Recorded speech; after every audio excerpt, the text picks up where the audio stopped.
Finally সেই দিনটা চলেই এলো, যেই দিনটার জন্য আমি এতদিন থেকে ওয়েট করেছিলাম। সো হ্যালো এভরিওয়ান, কেমন আছো সবাই? আশা করছি ভীষণ ভালো আছো, আর আমি অনেকটাই ভালো আছি। আমি জানি যে আমি প্রত্যেক দিন তোমাদের সাথে বলি যে ভিডিও এবার থেকে কন্টিনিউ আসবে, কিন্তু আমার তো সেই লেটই হয়ে যায়।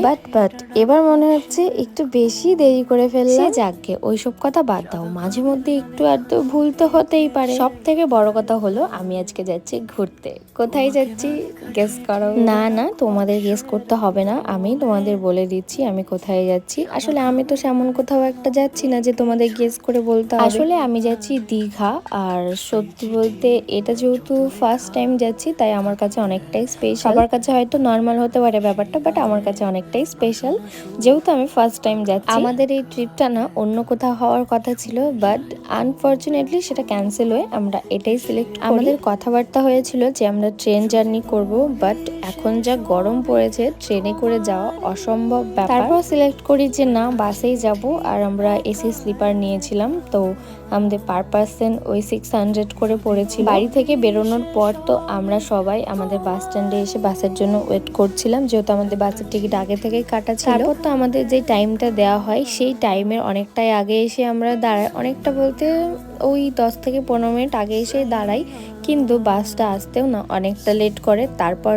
ওখান থেকে আমরা রাতের জন্য কিছু খাবার দাবারও নিয়ে নিই, যে যদি খিদে টিদে পাই। আমি জানো তো পেস্ট্রি নিয়েছিলাম, আর আমি যখন না বাসে উঠতে যাই আর আমি ভুল করে পেস্ট্রিটার মধ্যেই বসে পড়ি, আর পেস্ট্রিটা একদম ঘেটে গেছে। আর তারপর তো ওই পেস্ট্রিটাই কোনো রকম আমরা খেয়েছিলাম, আর বাকিটুকু ফেলেই দিয়েছিলাম। যাই হোক, তারপর তো দুজনে মিলে একটুখানি গল্প করতে করতে ঘুমিয়ে পড়ি, আর ঘুম থেকে ওঠার পরই তো আমরা চলে আসি দীঘাতে। আমরা নেমে গেছিলাম জানো তো ভুল করে ওল্ড দীঘাতে। তো ওখানেও আমার বর আর তার সাথে আরেকটা দাদা মিলে একটা রুম দেখতে গেছিল। তো আমাদের তো পছন্দ হচ্ছিল না, আমরা ভাবছিলাম নিউ দীঘাতেই যাবো। তারপর ডিসাইড করে আমরা সবাই একটা টোটো ধরি, আর টোটো ধরে আমরা সবাই মিলে চলে যাই নিউ দীঘাতে। আমরা যেই টোটোতে উঠেছিলাম সেই টোটো কাকুই কিন্তু আমাদের রুমের দিকে নিয়ে গেছিল, আর বারবার দাঁড়িয়ে সব রুমে ভালো মতো করে দেখিয়ে দিয়েছিল যে কোথায় কি রুম আছে, কেমন কি প্রাইস। আমরা যেতে যেতে তো জগন্নাথ মন্দিরের মেন দুয়ারটাও দেখতে পাই, আর মন্দিরটাও দূর থেকে অল্প কিছুটা দেখতে পেয়েছি। এরপর তো কয়েকটা রুম দেখলাম আমরা ওখানে পৌঁছে গিয়ে, আর সেই রুমগুলোর প্রাইস না